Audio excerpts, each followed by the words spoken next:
are live. Hey everybody, it is Sunday night. It is time for Atop the Fourth Wall plays Doom.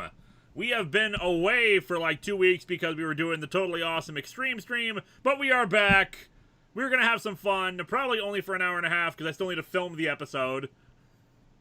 Script is done with. Ninjutsu number 1 and 2. The ninja instruction manuals. Which Gaijin Goomba confirmed that the weird Japanese text here does indeed just say ninja and ninjutsu. Ninja. And joining us this evening, we got the game show reviewer. I can't wait to see Saitama. Oh wait, wrong game. Yeah. I can't wait to see Doom Guy wreck hell. But if William Shatner is not there somewhere playing death, then it's not the legitimate hell. J1P2K, Linkara, you liar. You didn't stream yesterday like you promised. It was my 31st birthday. The only way I will forgive you is if you kill 62 demons in my name, 31 for my birthday, another 31 to make it up to me. We shall definitely do that. I am so sorry. We just decided that 2 streams in a row was a little difficult for everybody. Plus, we need to do some additional work on the house yesterday. SKHS Video Productions, there's a TFS video of you singing about mustaches.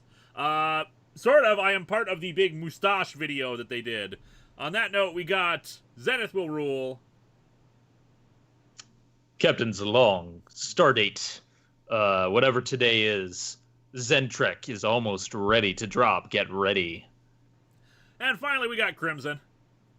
You guys are all gonna hate my Thanos video and give me that sweet algorithm. Connor Johnson, are you familiar with the Britpop band Oasis? Yes, I am. Mostly thanks to Todd's original video, though I had heard some of their songs before. I actually really love All Around the World, but I agree. It's at 9 minutes, it's a monstrosity, but I can't help but love it. If they had cut it down to like 4.5 minutes, that would be fine. But yeah, at 9 minutes, it's just so long. I still love it, but yeah. Anyway, let's just get into some Doom. It's time for the mood of Doom. Doom, yes. Doomy doom, doom, doom, doom. Rip and tear until it is done, my friends. But don't forget to screen share. Nope. With us, I mean. Nope, you're not allowed to screen share. We're just gonna pretend you guys actually, can see what's happening. Give me a second here. Wow, you just cut a chicken's head off with a chainsaw. Exactly. Just pretend you understand what's happening. Gee, oh, this Doom, that is possible.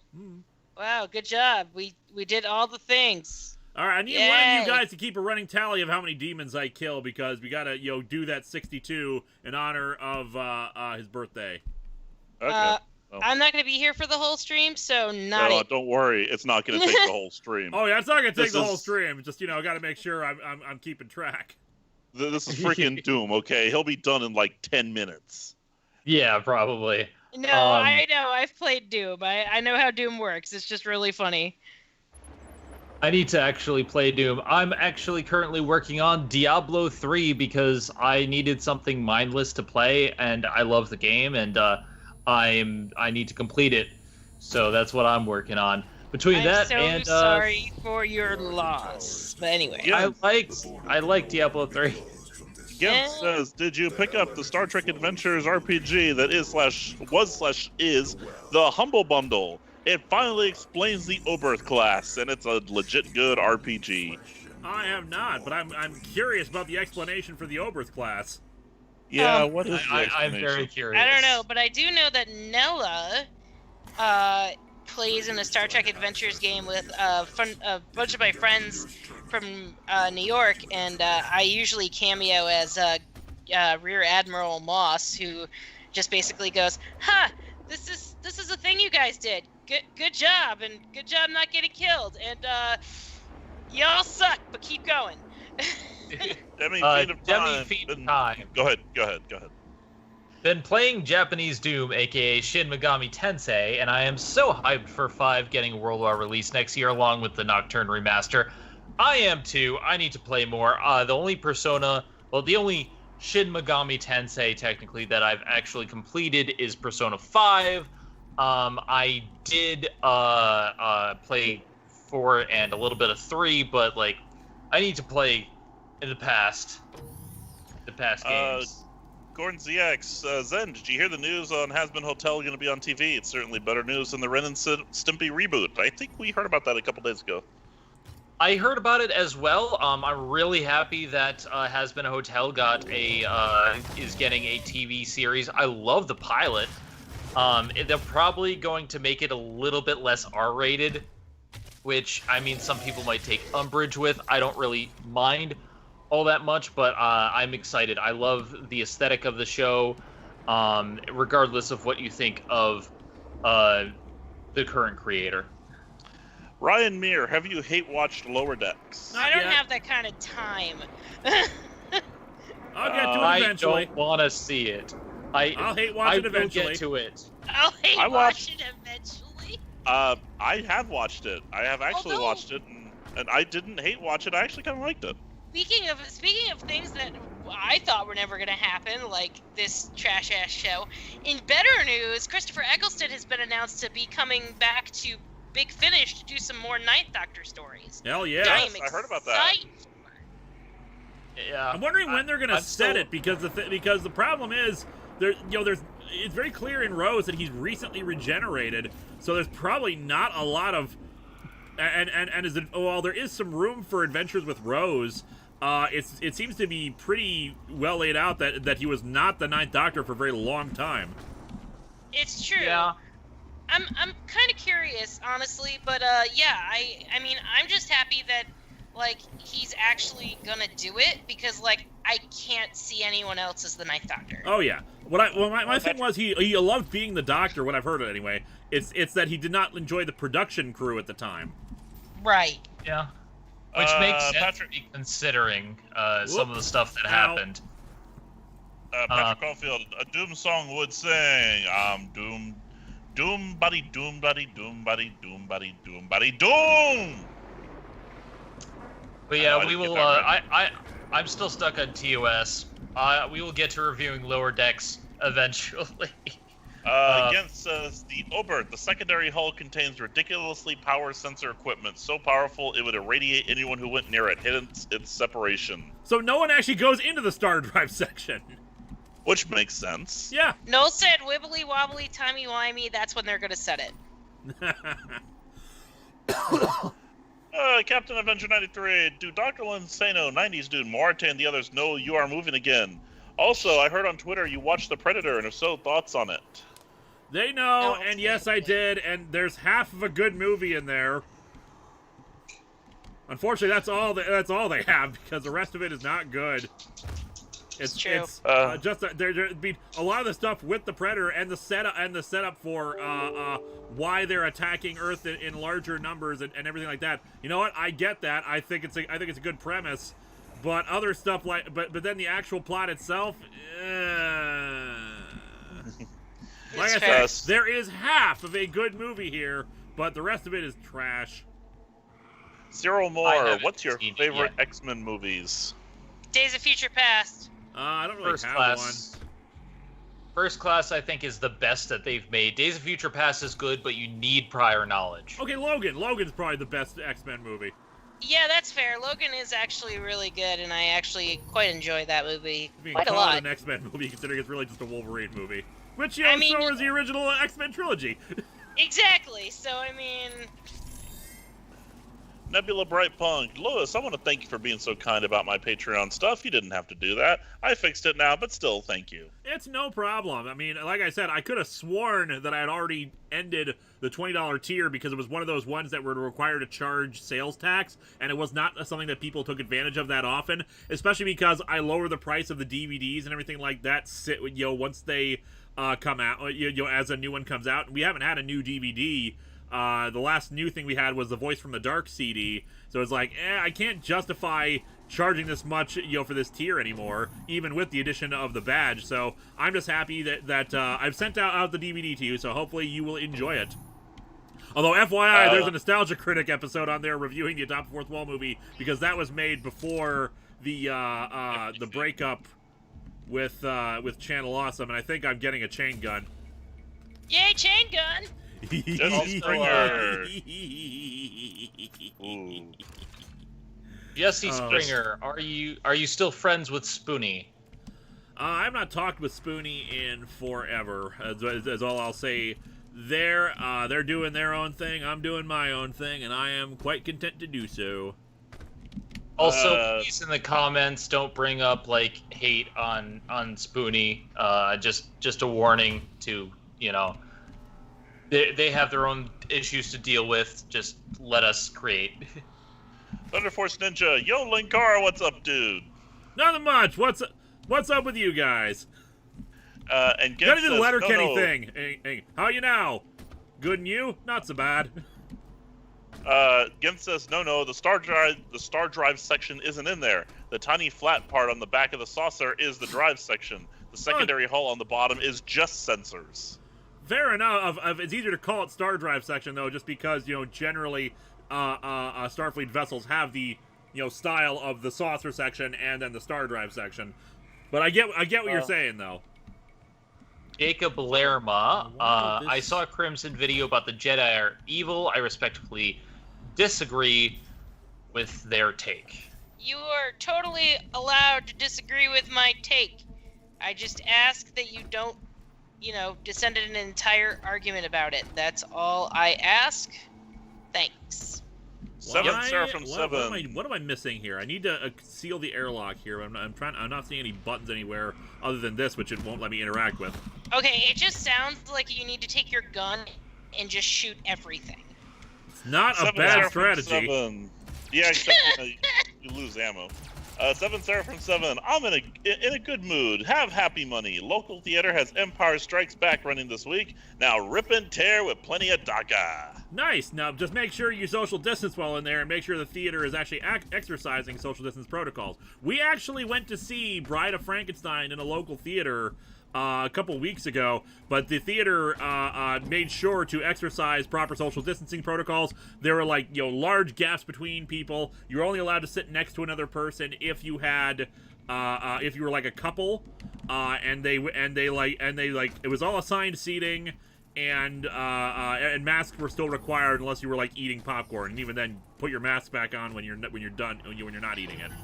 They say there's a console in the center of that room, and I actually saw it. You see it? Okay, I see it now. I see it. Bright Punk. Go ahead. Nebula Bright Punk. I can watch the episode and not give him money? Sweet. Wow. And Ism93 will watch for yours.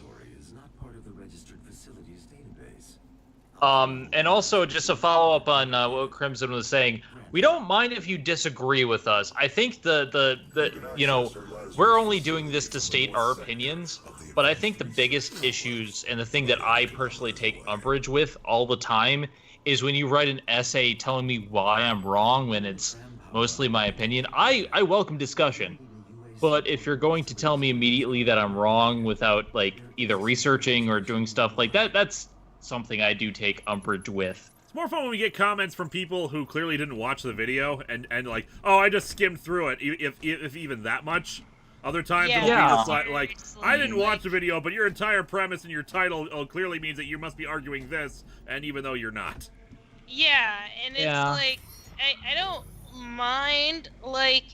mind discussion. I don't mind debate in my comment section, but if you guys aren't even gonna watch the video, then why are you here? Says for some reason their super chat's not showing up. Try it again. I'll watch for your next chat. Go ahead. I know that super chat and comments are sometimes being disabled for certain words automatically, because I tried to make a comment on a video and it wouldn't let me write the word gun anymore. So maybe. But anyway, what I was saying before is I have hour-and-a-half long videos. These are created as video essays. If you're not going to do the time to take the time to watch it, and you're going to debate me about it, then you're not worth my time. What's our count at? Wow! I have no idea. You know what? I'm going to say I've killed 6 so far. This is number 7. SKH Video Productions, 5 years since Blip. How the time flies, unlike Blip. God, I miss Blip. I miss Blip too. I actually got paid by Blip, which was great. Blip was overly generous with its money, and which apparently was part of what led it to its downfall, all from what I've heard. And also, they let you upload a new version of your video over the old one. Only Vimeo does that. Yeah. see here, Clover Golden Green. I just remembered that this game has a secret, are with graphics resembling the original Doom. Does anyone know if Lewis has reached that point yet? I don't think I've reached that point, but I hope we do. Oh, And that'd be great. Ism93, I never saw Predator, but I hated hearing about the subplot involving the kid. As someone on the spectrum myself, that completely turned me off from seeing it. Yeah, you're probably best for that. It basically it's one of those movies that thinks it's being really progressive, but instead it just comes across like, wow, you have no idea what the hell you're talking about. Oh yeah, and Ezim93 says that he thinks that it was censoring the disability he was mentioning, so that could be possible. It censors the word autistic now, which might have been it, but you know, like it unfortunately. Yeah, YouTube doesn't know the difference between like anything anymore. It's fine. I mean, it's not fine, but it's fine. It's fine. We're all fine here. It's fine. How are you? Boring conversation anyway. Yep. That's not the right thing to say on a Linkara live stream. I mean, we haven't had more conversations thus far. Give me your head. Sorry. But yeah, no, going back to the comment thing, like, okay, like, for example, I don't watch, okay, and if I offend anybody in this chat right now, I'm sorry, but this is literally how this works now. I don't have time to watch all of my friends' YouTube videos anymore. I'm gonna say I'm up to 11 now. How dare you not watch my 3-hour-long video? I don't care. How It's dare okay. you not watch exclusively the multi-hour reviews of Heroes in Crisis I did? No, don't want to be reminded of that. Thanks, Reddit, hated it. It's okay, I get it. I'm a windbag. I spent. I mean, it's so not even long that on though. No, it's not even that though, because like. And what do you mean you haven't seen my multi-video dissertation on the history of game shows? Yeah, I haven't watched them. No, I'm kidding. Well, no, like, the thing is like, you know, I now work 40 to 45 hours. I work on my own show, and, like, I'm apartment hunting, and I'm dealing with, a child that is very stressy because Echo is now on a new like, there's just a lot of shit going on in my life right now, to the point where I'm still 260 videos behind, like, all the normal people I watch, and... like, I've just given up on some people just because I'm just like, oh my god, I can't do this anymore. Well, like, that didn't work. Let me try that again. I mean, I get it. I currently, I have a new job, you guys know from the tax stream, but when I started work, because of the human malware, we're so backed up that we all have to work 10-hour days as a norm, mandatory overtime, Monday to Friday, just to get things done on time. So I get it. Sir Straw Hat says YouTube is slowly becoming the Konami of Video Hub websites. Also, do you plan on reviewing Star Wars Legacy? I'm not planning on it, but you know, maybe it'll get patron at some point. Nope, we're not good. But yeah, 10-hour days plus they want us to work weekends. I worked on Saturday, which is why I was almost not going to make the stream before it was moved. So yeah, the work takes priority, bills, and then I have to get my own videos out, and then I want to play Diablo 3. This is why I need the in-flight mobility that they're offering. Yeah. Oh, nope.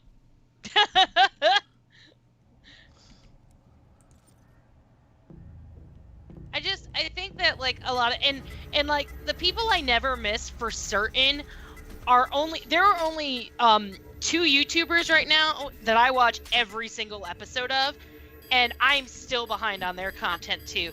The only, well, 3 technically, but H-Bomber Guy doesn't put out a video every, like, month, okay, so that was bull crap right there. That was totally bull crap. Chaos Nightmare, Chaos. Hailing Linkara, I joked about this last stream, but would you actually voice Troy from You Know Where in a death battle? Yeah, sure. Why wouldn't they just get the original actor? I mean, that would make sense. That would make sense. Death Battle actually can get those people. They're famous enough. Yep. And Patrick Caulfield, Crimson, probably Infinity War and Endgame are some of my favorite movies, and that probably won't change, but I'm still interested to see what your perspective is, and screw anyone who hates on you. I will say, thank you, first of all. I will say, you're only going to hate me for a month, and then, like, the second half is basically, like, me praising Infinity War and Endgame on a whole, so, like, I mean, there are good things about both movies, it's just that the negative for me outweighs the good, and that's kind of the issue I have. But anyway, yeah, the only two YouTubers I can keep up with right now, who I don't even keep up with because I'm like a month behind on their shit, is Oliver Thorne, Philosophy Tube, and some more news with Cody, Dr. Mr. Cody. Oh, and the Marble runs that John Oliver hyped because he's actually sponsoring them, because the Marble Olympics is what we need during this pandemic time of pandemicness. Meanwhile, I take my time to watch people in the back burner. Like, I watch Radio Dead Air while I do stuff, and I watch a lot of I watch a lot of Nash. More Lewis than I know what to do with, because I constantly hear his voice from the living room. I'm trying to get. We're talking to him live. I mean, I'm not gonna complain about anyone watching me. No, it's my like, job to help. No, but what I'm saying is, it's just really weird. Like, after you leave my apartment, and then it just like, and then all of a sudden I hear you wafting from the living room, and I'm just like, didn't this motherfucker leave? You hear that, Lewis? You're haunting someone without ever even actually being there. Woo! But people who I do support, I love the Dom. I love Pushing Up Roses. I love Nash. I love Lewis. I love quite a few people. There's just a lot on my list. Also, go watch Some Call Me Johnny. His game reviews are really, really good. Demi Fina time. If YouTube is internet video Konami, let's fix this problem. Up, up, down, down, left, right, B, A, start. Fair enough. Gordon ZX, sorry if I already asked you this question, Zenon, but who's your favorite has-been hotel character? Charlie, because she's basically me. SKHS Video Production, Marble Olympics, go Team Momo and Green Ducks. I personally support the home team, Team Galactic. And then my wife is, what? You like Team Momo and Minty Maniacs, right? No, Midnight Wisps, that's it. Okay, they're asking the Bumblebees. They're asking how long it's been since you were last on Radio Dead Air, but it's my understanding that usually when we're on during the normal Saturday slot, Nash usually sends people over to raid. Sometimes, yeah. Well, I Like, think. Nash, well, I know Nash, the last time I was on Radio Dead Air was actually like when we did the movie. The last time I've never been I on was Radio Dead Air. personally on was when I visited last year, but that was during the hurricane, so we didn't get a chance to do anything. It all depends. Like, I want to go visit them again when this human malware is over, and we can actually visit each other. But for now, he's a busy guy. He comes in when he can, but he's a hard guy to put down. He's constantly doing stuff. Sir Straw Hat, seeing as the good outweighs the bad in Endgame and Infinity War, would you say it's the greater good? No, I wouldn't, The because there are greater things that good. there are things in both those movies that destroy those movies for me, no matter how fun the other parts are. Anyway, and somebody was asking about Marble Olympics. Go look up Gel's Marble Runs. They're so good. Anyway. Speaking on that front, I will say that the good does outweigh the bad in those movies, but I do agree, if you look at those films with a critical eye, there are some things that you can't unsee, and like they do how destroy. they screw over every woman in that thing. And if you're gonna bring up the all-women scene, I got two questions for you. Number one, why does Carol need them all? And number two, where the hell is Natasha? Oh right, she fringed herself. There's a lot of things that they could have changed to improve upon the movie, and that there's things that do ruin it. I still think the final 30 minutes of that film are amazing, but there are definitely problems. Well, Patrick Caulfield. Go ahead, sorry. Lewis, fun fact, I made a personal playlist of all your reviews and on comics that could be considered events or involving a huge cast, and including the 2 and 3 parters on the list, that playlist is at 94 videos. Nice. Nice. Though though I have my own playlist specifically for event comics, if you want to check that out. Because some things involve a lot of characters, but they're not necessarily events. Like I said, I have my own very specific definition of what constitutes an event comic, which is it has to have a central miniseries, and it has to have tie-in issues. Which is why Doomsday Clock does not count as an event, even though that's what DC Rebirth was leading up to. And by the way, Tones the Geek said you looked so focused right now, and you know what? I looked up at your camera when that was typed in. I'm like, yeah, you remind me of Michael Larson. Those of you who watch my show will know what that is. Or will know who that is, I'm sorry. Captain Avenger 93, honest thoughts on Team America World Police? It is not aged well, but that's the case of anything that is made specifically for a very specific time in history.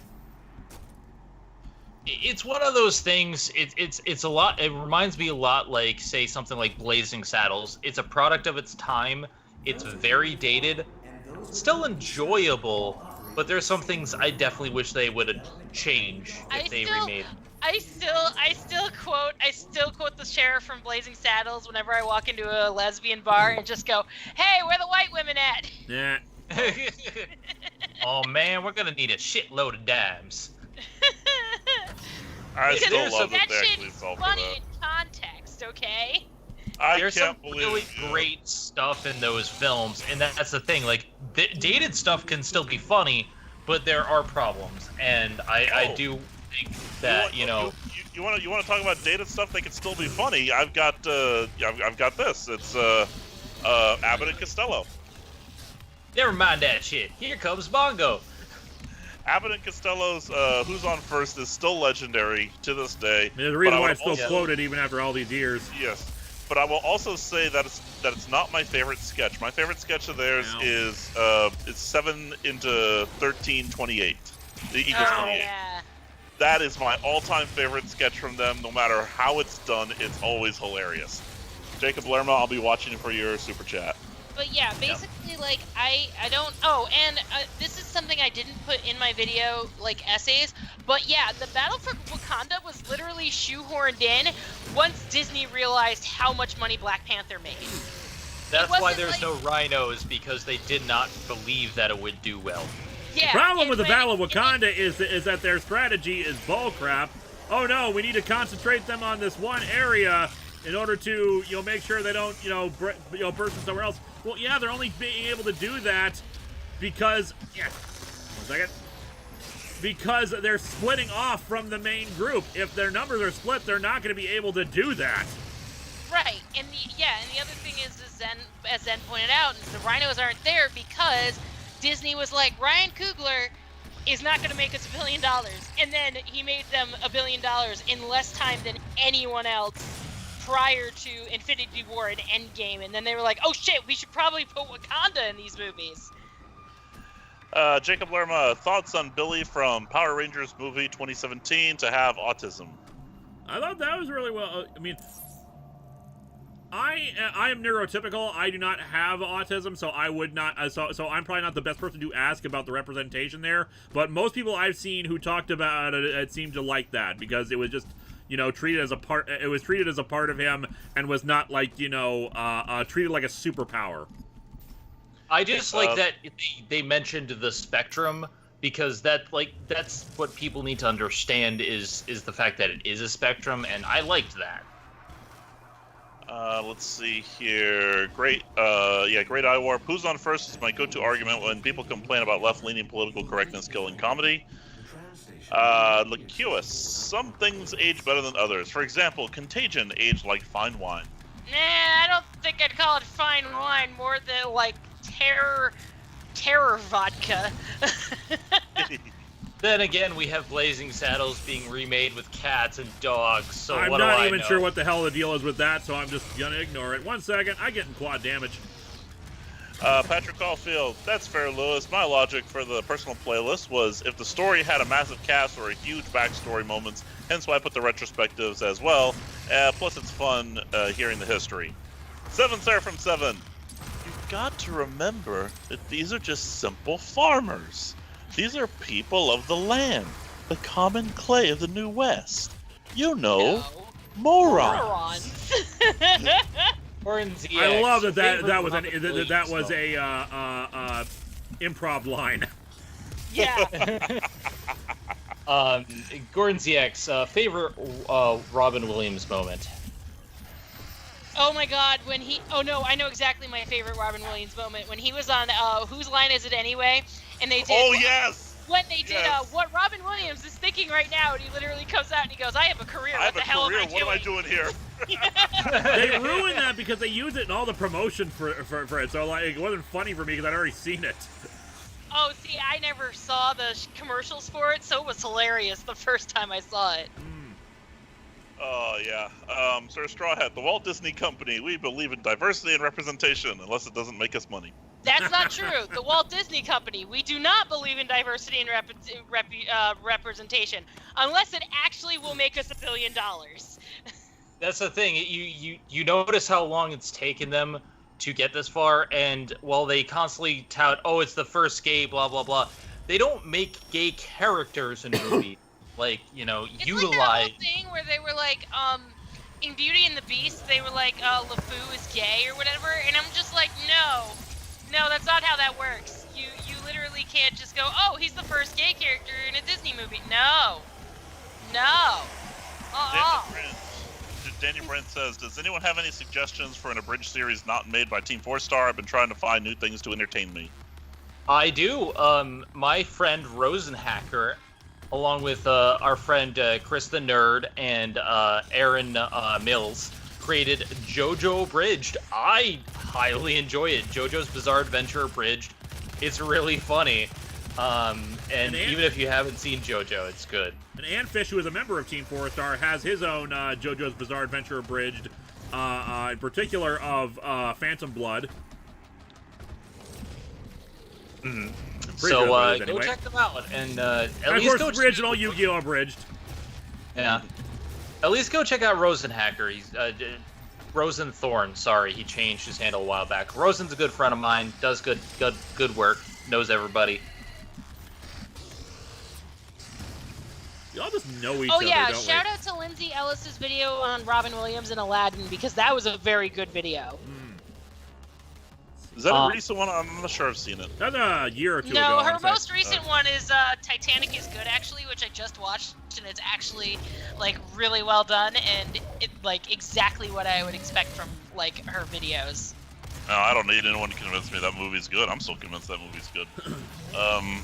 Oh no, I mean, even if you think it's good, like watch it, because I like that movie and I think it's good, and she actually like breaks down exactly why it works and why when it came out it works, and why people who are like nostalgic for it still think of it as good. Like she breaks it all down. It's beautiful, and she's like, it's so good. Oh, and she brings up how Pearl Harbor tried very hard to be like Titanic and failed. That movie is horrible.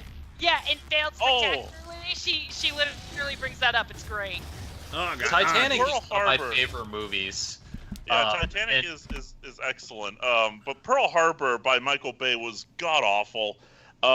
In fact, if you want the best interpretation right now of the Pearl Harbor, let me actually say it like this: as a history buff, the best interpretation of the Pearl Harbor event that I've seen you just saw that flash too, huh, man? Yeah, we're getting a thunderstorm. Woo! Oh. The best interpretation of the Pearl Harbor event that I've seen is Tora Tora Tora. But if you want a more modern interpretation, I would say Midway is probably better.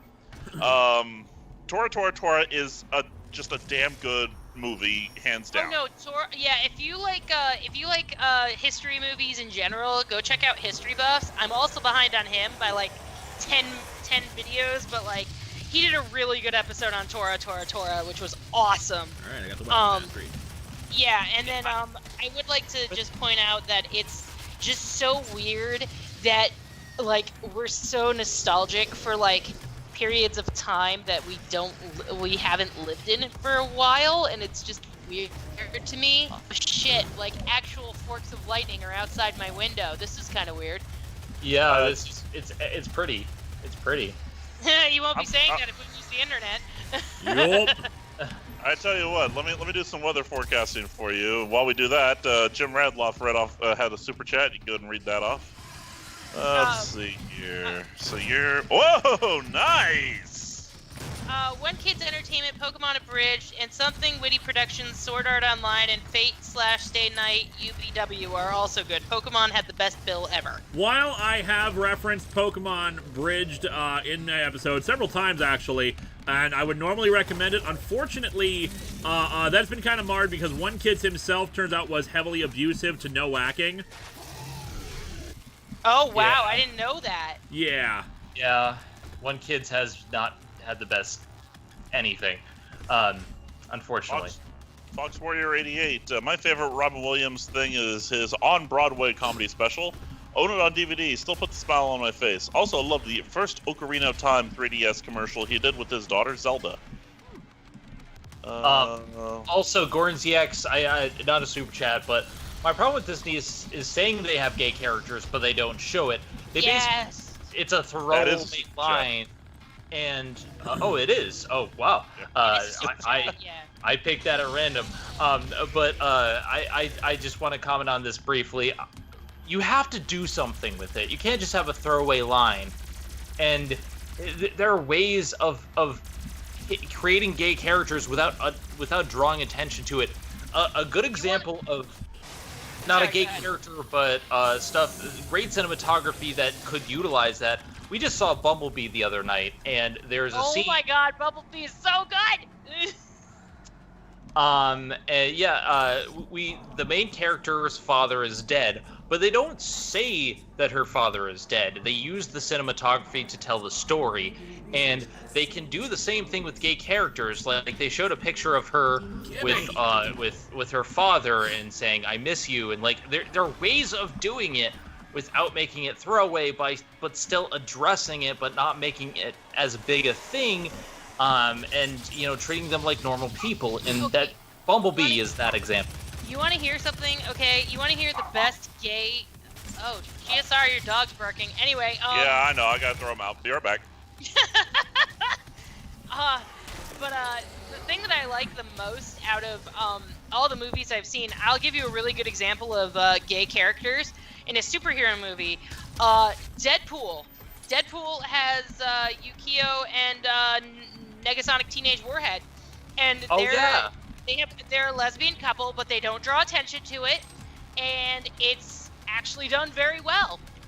And it's part of the plot. It's like, oh hey, this is my girlfriend. Nice. We're gonna help you out later in the movie. Cool. Hi, Yuki. And her girlfriend is the cutest. Like, and she's really nice. Okay, we're gonna stop because we got like 12 super chats. Okay, Sir Straw Hat. I, for one, actually enjoy Michael Bay's movies, especially the Transformers series and Bad Boys. I, for one, don't understand why people say all of his movies suck. There's no accounting for taste. There's no accounting for taste, but like for me personally, it's the cinematography that's bad. It's bad storytelling and writing. He's a good second unit director, is what my friend Melissa has said. Yeah. Patrick Caulfield, through Pearl Harbor, the movie is insulting, and when I watched it, the part that pissed me off was implying Navy men don't know how to swim, and when the planes bombed the hospital when it didn't happen. Yeah, that was actually brought up in Lindsay's video, and yeah, they did not bomb hospitals. They were actually only aiming for the fleet. Yeah, because military versus civilian targets. Right, and the whole reason they wanted to aim for the fleet was because they knew if they crippled the Pacific Fleet, the United States wouldn't be able to stop them from expanding. Yep. SKH Video Production, Crimson Zen are your systems on UPSs. I don't know what that means. UPS is basically a backup battery. We have a router and then a tri-band that's hooked up to it. So yes. I don't know. Yeah, no, I don't think you guys have those. Yeah, I had one for a while. I never got around to getting another one. Let's see. I also saw another earlier question that said, Ben Taylor, I really appreciate how Tora gave us the Japanese point of view as well. That's probably the best part of that movie is basically it's two movies stitched together. Yeah. I believe Toho did the Japanese portion, if I remember correctly. That's correct. Let's see here. Tones the Geek.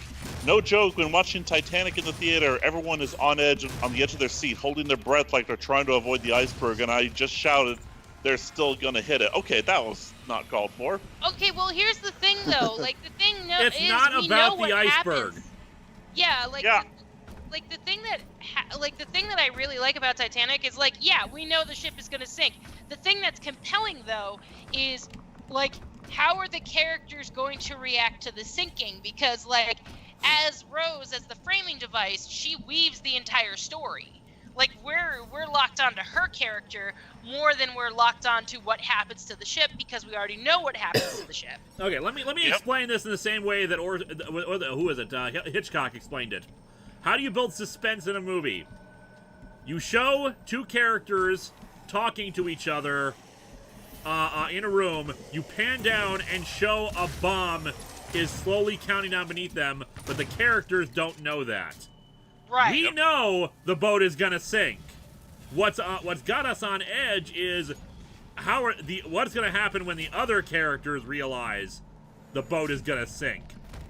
Bumblebee is the best Herbie the Love Bug movie ever. And why can I Adrian- not initiate a diagnostic session with his health thing? Adraconis, GSR, as a history buff, what's your opinion of the film Gettysburg? Do you think it still holds up, or has it become dated, especially with the depiction of Confederate officers in the film? I have a confession to make. I have never seen Gettysburg the full way through. I usually, whenever I see it on TV, it usually picks up right at the clash, right before Gettysburg on the hill. So yeah, I can't really speak to that. Lucius, shout out to the old guard for the immortal gay couple. Oh, there we are. Okay, hold on. Sorry. I literally just died for a second. Huh. What? We're good on this end. No, we're not. Yeah, I heard you. I heard hear you. you. Oh. Weapon Well, mode my button. whole stream and my whole Skype call just fucking froze, so I thought I lost you guys. It's okay. Go ahead. Sorry. We're good. Hawkeye fan 91. Hi, I just got here. What is the current topic? Oh, who knows? There's a lot of stuff going on. Okay, so mobile turret or Gatling rotator? Gatling. Gatling. The Gatling rotator, from what I understand, basically like allows us to get the thing to spin and build up power without needing to waste ammo. Yeah, I agree with that.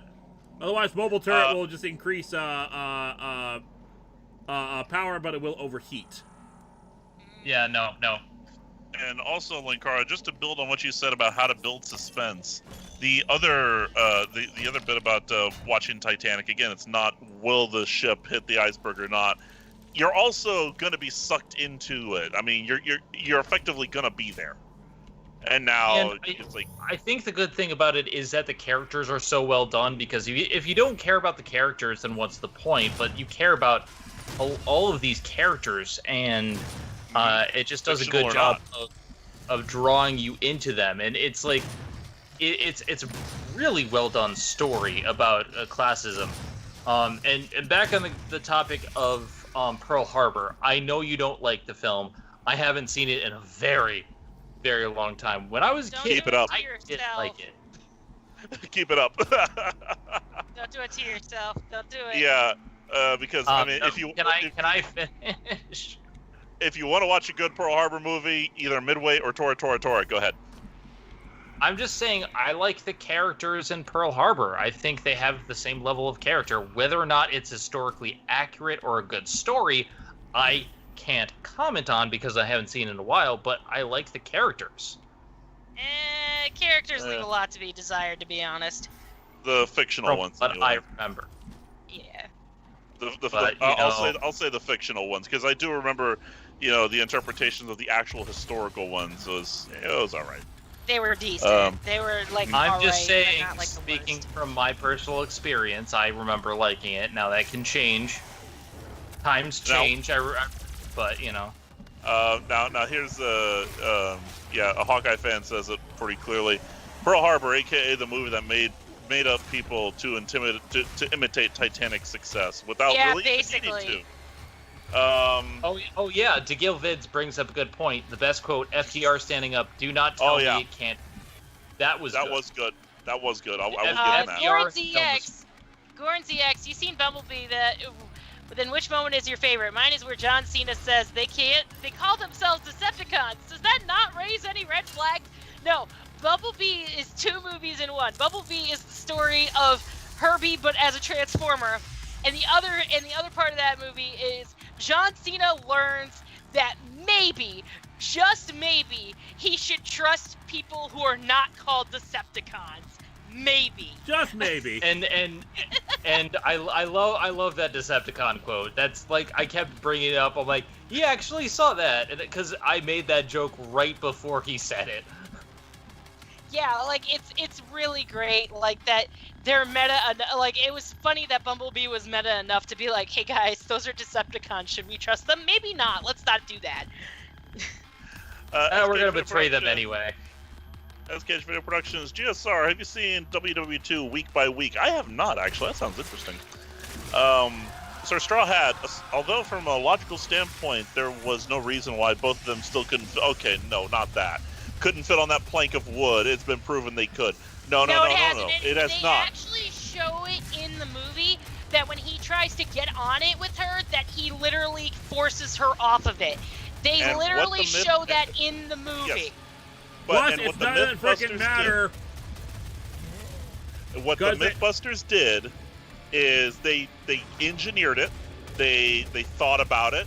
They realized take off a life belt and strap it to the piece of wood. That's kind of critical thinking that you don't do when you're in a panic in the middle of the North Atlantic. Also, it's a deleted scene and it doesn't freaking matter. Yeah, that too. Patrick Caulfield. Especially because you're also freezing to death. Yeah. Patrick Caulfield, something Lindsay pointed out in the...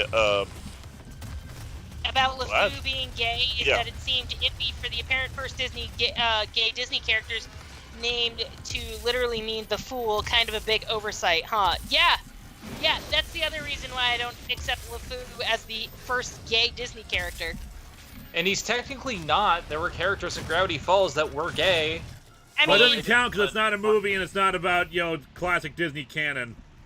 Yeah, and the other thing is I don't count Gravity Falls because A, I've never seen it, and B, it's not a Disney movie. You should watch Gravity Falls. I haven't watched it myself, but SF Abridged did an episode-by-episode overlook of the first season, and it's pretty damn good. Do you know how many things you put on my list, dude? There are legitimately no bad episodes of that show, and there's only one episode that I dislike, and it's the Love God, but even that is still a good episode. So it's just like, if Gravity Falls, go watch it.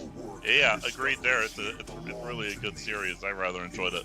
ZachFat92, yes, time for more Doom! Bring out the shotgun. It's time for these demons to get sarged. Hells yeah. I'm also pretty sure we've killed 31 demons by now. Oh, easily.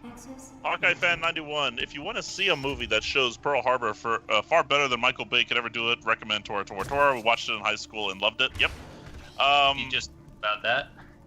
There was also something else. The film 1917, which the World War I film. I haven't seen it yet, but like I've seen it. Let me put it like this. I've seen it. I very much loved the visuals, especially there's a part in the middle where the music and the visual just comes together beautifully. That's all I'm going to say. I will say it's a very grim movie. You are in the middle of World War I. Gordon ZX, also, do you think that John Cena is the next Rock?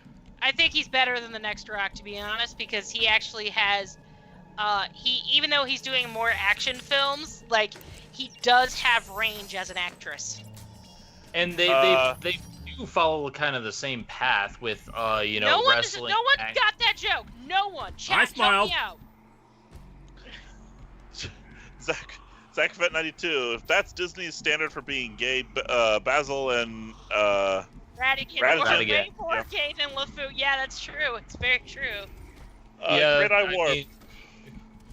Great Eye War. Lewis, you've criticized modern superhero comics for their action scenes. What do you think could be done to improve them? And what comics do you think have had good action scenes in recent years? In recent years, I struggle to think of that, especially because I'm so far behind on regular books.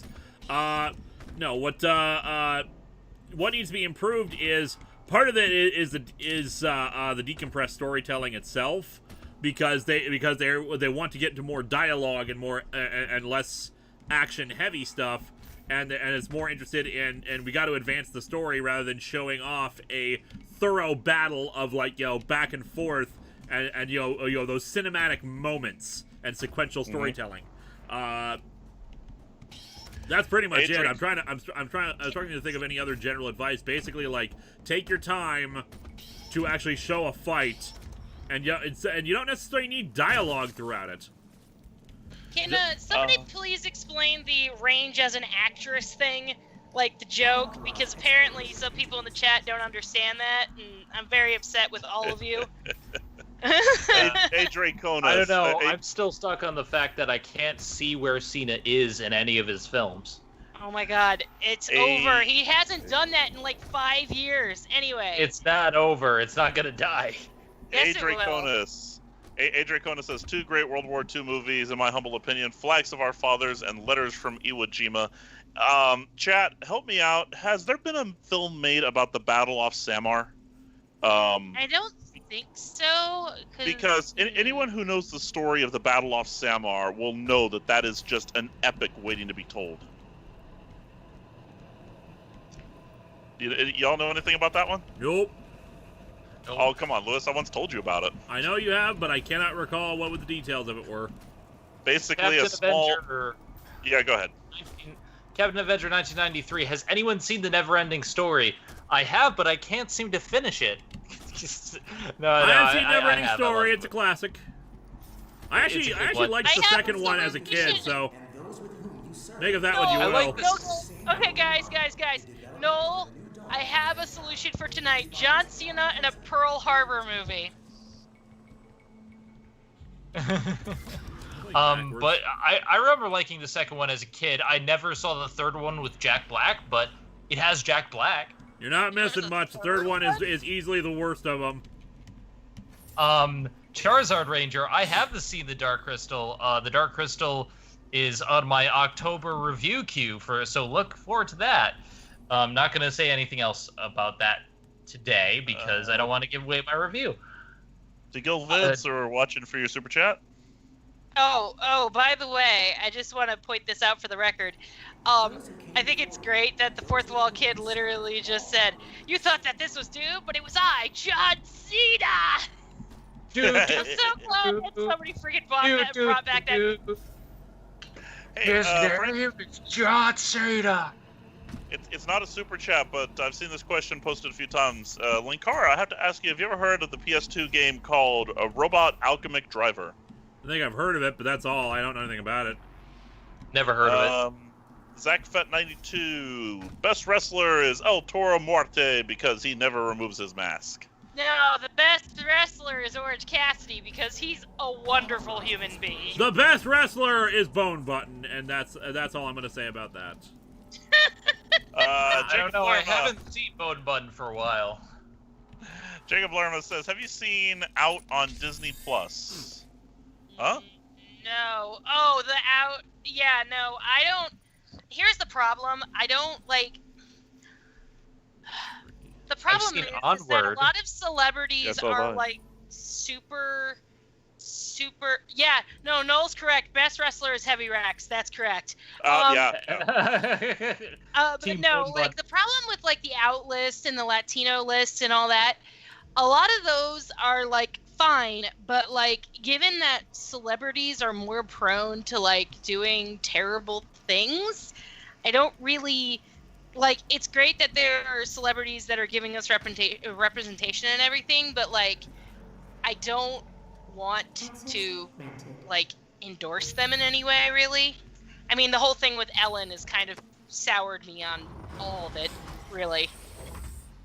Ben Taylor says the Battle off Samar would be an amazing movie. Yes, it would. I'm not sure who I would want to play Captain Ernest Evans of the USS the Battle Johnson. off Samar for those in the chat who don't know what you're talking about. Battle off Samar was basically it was one of the last stands of the Japanese Navy. What happens is they basically created a pincer attack to trap Hey, can I interrupt you for 1 second? Yeah, Classic Watcher, do not backseat mod. We are handling it. Thank you. Go ahead. Sorry. And 1 second here, there was a super chat. Speaking of Flags of Our Fathers, Letters from Iwo Jima, I had an idea for a new AVB series that would be Alien vs. Predators and Aliens vs. Predator. Okay. Oh, go on. Sorry. The Battle off Samar was basically a pincer maneuver in the late stages of the war. Basically, the uber powerful U.S. 7th Fleet was bombarding the crap out of. I think it was. It wasn't quite Iwo Jima. It was before that was a there. Short level. I think it was only trying to. I think I was supposed to do more exploration than I ended up doing. Maybe. At this point in the war, the Japanese they still had their carrier ships. They still had carriers, but they had no planes. So they basically lured the heavy defensive. Thank you, Leyte Gulf. They lured the heavy fleet away from Leyte Gulf, but the U.S. still left a very small fleet of these, tiny old ships, which really were like little worker bees, the equivalent of. And that's what the massive Japanese fleet ran into. And you think it would have been a view of Mars here. And you think it would have been a bloodbath, and it was, but those little tiny ships actually did turn away the Japanese fleet somehow. This is not a super chat, but Pixel Knight says, go check Zen's channel out, everyone. It's great. It's the channel where monkeys have guns and dogs punch people in the face, and not having fun simply isn't done. They're referring to my Disney debate podcast. We review unscripted every single Disney movie in the lineup, and we've discussed quite a few weird Disney films. Go check it out. Zenith Warrior Princess channel. ZachFet92, we need more movies about the War of 1812. Why? There's like exactly 1 year. Well, not only that. Well, I would like more movies about the War of 1812 because my people burned down the White House. Yeah, that's true. That's the other reason. That's the other reason why there's not enough movies about the War of 1812. No one likes to see a movie where the U.S. lost. Okay, then what is every Vietnam movie? I was gonna say. Push. You'll notice they never go to the end of the war. I mean, I Great assume Mysterious. Apocalypse Now would, but yeah, Full Metal Jacket doesn't end. It ends in the middle of the war, so yeah, you're right there. Hawkeye You know Fan what? 91. Kong Skull Island is a Vietnam War movie, and That's true. And begins with the end of the Vietnam War. Okay, That's I'll true. give you that one. Hawkeye Fan 91. Lewis, if you want to redo your countdown reviews for Event Comics Month, would you compress the videos for an episode for the week, or keep it as is? I wouldn't necessarily consider Countdown an event, though. While it technically fits my qualifications, it's more of a maxi series rather than a central mini series. It was more like crossover. It fits more into crossover storyline, I'd like to say. Gray Mysterious actually corrected me. Sorry, I was given the extreme Cliff Notes version. I could ramble on about Battle off Samar for a while. But he's saying they didn't just drive off the Japanese Navy. They crippled it so badly the Japanese didn't make another naval engagement for the rest of the war. That's true. Yeah, these little destroyers, they did that. Samurai Tiger 19. Oh, for a moment there I thought GSR was talking about how the Korean admiral that single-handedly kicked the Japanese out during the first invasion. Yeah, there were plenty of people who did not go quietly. I'm sorry, Skull Island was much better than Peter Jackson's King Kong. I can't with good conscience say that Peter Jackson's version is better. Yeah, no, Skull Island is quite possibly the best Kong movie. I still have to watch the original. I haven't ripped it. It does mean to watch it, but Skull Island is just such a damn good movie. One of my favorite movies of all time. Jackson's version is great, but Skull Island just the scale, there's a lot to love. Humor is King of good. the The Monsters characterization was is so great. good though. King of the Monsters, my girl Mothra. Jacob Lerman says Out is a short on Disney Plus by Pixar. Okay. Yeah, I haven't seen that yet. We do have Disney Plus. We watched Bedknobs and Broomsticks the other night, and we watched Hamilton together. I got Zen to sit down and watch Doctor Strangelove. By the way, you're welcome, everyone. Doctor Strangelove is one of my favorite movies, and you should all see it. But I have to tell you one thing: you can't fight in here, Crimson. This is the war room. Robert Wilson, I saw A Beautiful Day in the Neighborhood. Tom Hanks brought me to tears with his performance as Fred Rogers. That movie was beautiful. Oh. I have not seen it. I'm I kind have of not afraid to seen see that it. movie either, actually. I need to see it. I'm not sure I want to be, completely torn down. Oh, and Captain Avenger 1993. Yes, I have seen Hamilton. I actually have one song on my playlist for work when I go to work, and I sing it every day at work, and everybody is annoyed with me now. It's fine. It's great. The song that I put in there is No One Was in the Room Where It Happened, because like literally once everybody leaves work, I do all of their work for them. Yeah. Oh yeah, I'm sure that's not giving them any Immigrants kind of to signs get the whatsoever. job done. Gordon ZX. I'm thinking when the Patreon slots are open, I might ask you to review the webcomic. Zoophonia? Zoophobia. Zoophobia, yeah. It's made by the same creator of Has Been Hotel. Fox Warrior 88, question for If you get the GSR. slot. Thoughts on the upcoming Tom Hanks war movie Greyhound? You know what? It's on my list, but that's about all I know about it. Because, I do want to see it. ZachFat92, there should be a battle near the end of World War II where Allied troops and German soldiers teamed up against the SS.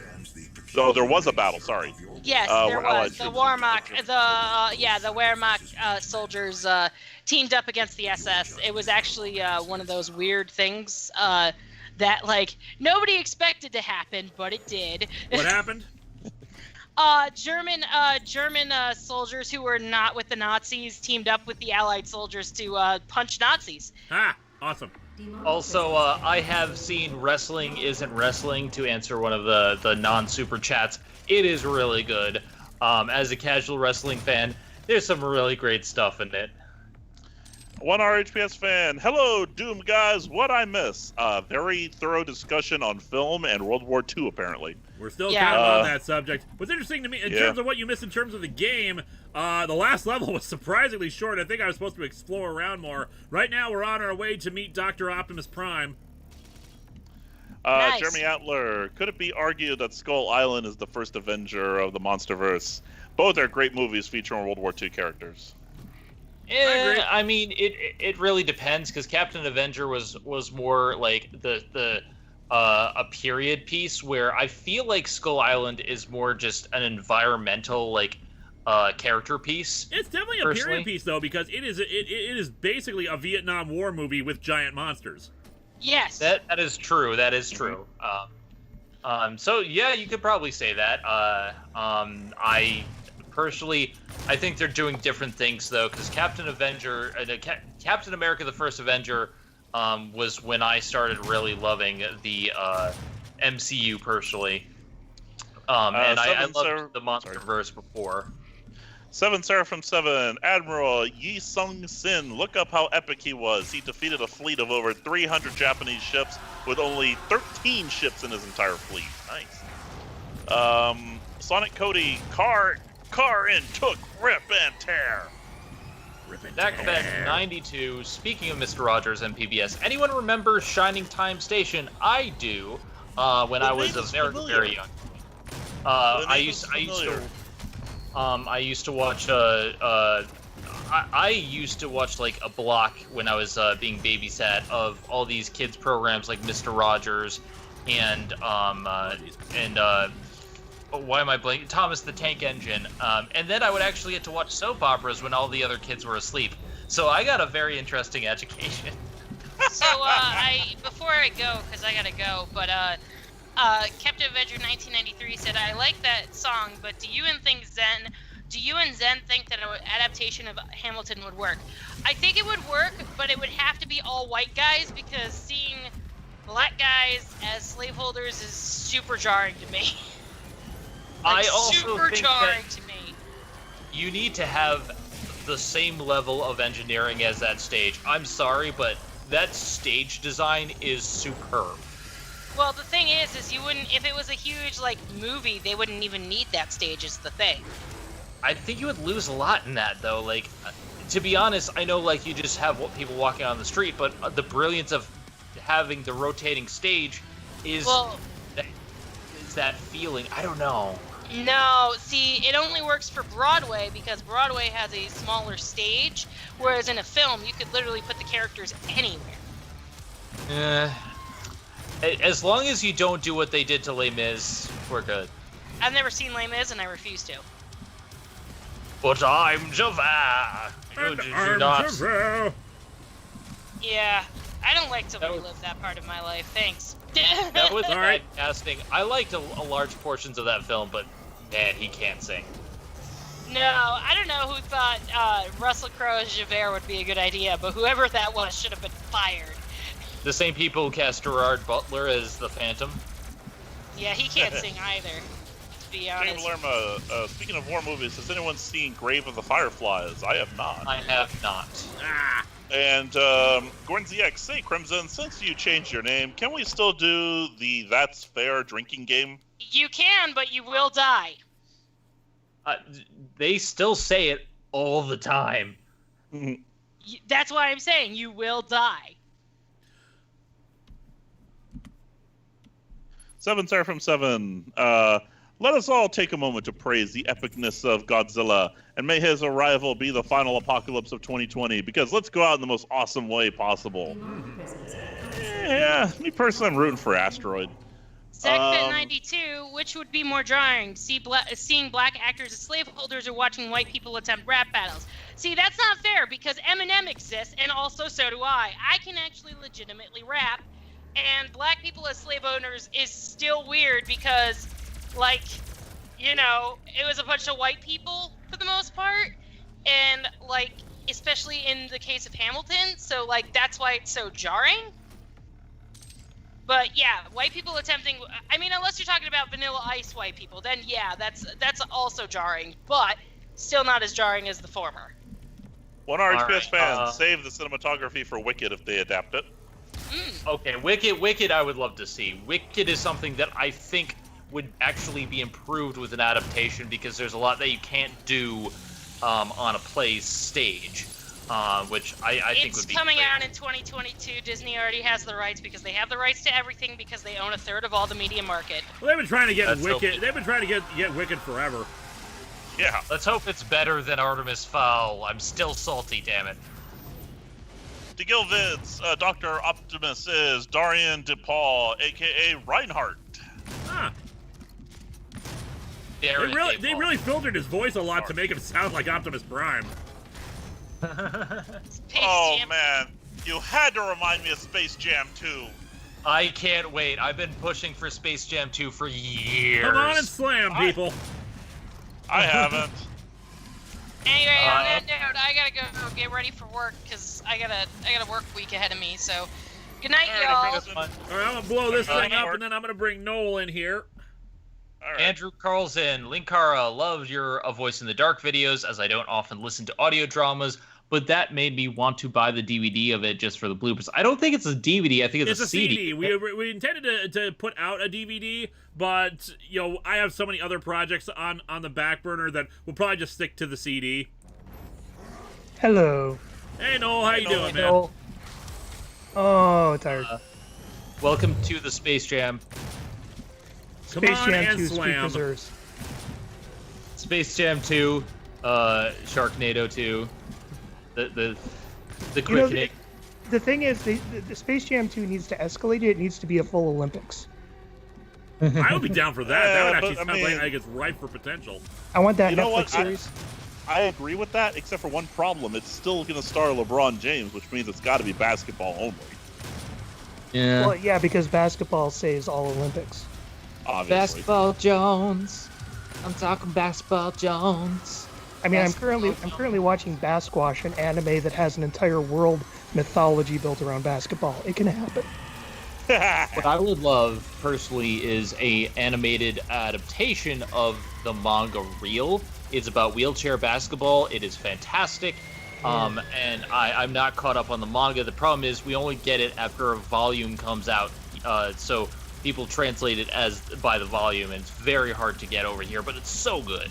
So good. Real. Check it out. Looking for your thing to guild bids. So Anime Olympics then. Animax. Yes. I want Anime Olympics. Yeah, make a remake of Animal Olympics, but with Looney Tunes characters. Ooh. I am so surprised that I am so surprised that in that review, Linkara, that you didn't make a Highway to Hell reference during that sequence, because that would have been perfect. I sometimes just don't think of these things.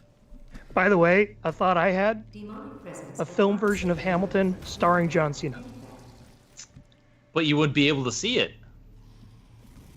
Invisible rap battles. Nebula Bright Punk says, turns out it's just a ping pong tournament. Well, he could star in the direct-to-video sequel to Invisible Man. So wait, Space Jam 2 is Balls of Fury 2? Apparently. I want that crossover. Frank Spick, I'm officially giving you a warning. I've seen that chat multiple times, so yeah, please don't spam the chat for attention. No spamming. That's like rule 2, I think. Yep. But yeah. I want Hamilton to have an adaptation with Drax the Destroyer, with the rap battle and the Guardians of the Galaxy. That would be amazing. See, the thing is, I think Hamilton, it would be a challenge to do a film adaptation, but it's a challenge I would like to see someone take on. Like, yes, it would be weird to see these people of color as slave owners. Let's lean into that and see what interesting ways we can use it to explore things. And also, like, the rotating sets. What if we have, like, actual full film sets with rotating pieces to them to incorporate that into the broader world? Exactly. Like, there's ways that you can do it and still keep the magic. And I think it's a wonderfully done play, and I want to keep that spirit alive. Also, for some reason, when I was thinking of Balls of Fury, I was thinking about Dodgeball, and I'm just like, no, Balls of Fury is a better movie. If John Cena can dodge a wrench, he can dodge anyone's sight. Balls of Fury is the one with the famous grasshopper scene. Who told you to grab Grasshopper? That was my favorite Grasshopper. Now you killed him. Gordon ZX, watching for your super chat. Yep, I'm watching. By the way, I have never seen a single version of Les Mis. Neither. Actually, I have seen parts of the most recent one. I still haven't seen Hamilton yet, though. I've seen the Broadway recording of Les Mis and Hamilton. I think the Broadway recordings are fantastic and should be broadcast more. And I think that's a good thing that, hopefully we get more because Hamilton does well, because it doesn't take away from ticket sales, but also it's hard to get the money for those tickets. And while I have seen like Wicked and Rent on Broadway, like I not a lot of us have it. It doesn't take away from ticket sales, especially right now. Yeah. I have not seen the filmed Hamilton, but I did see it in Chicago a couple years ago. There are more movies there are more plays and Broadway performances that should have a physical release of some kind. Oh yeah. Yeah. Well, and sure, there's concern like well, it takes away from the theater experience.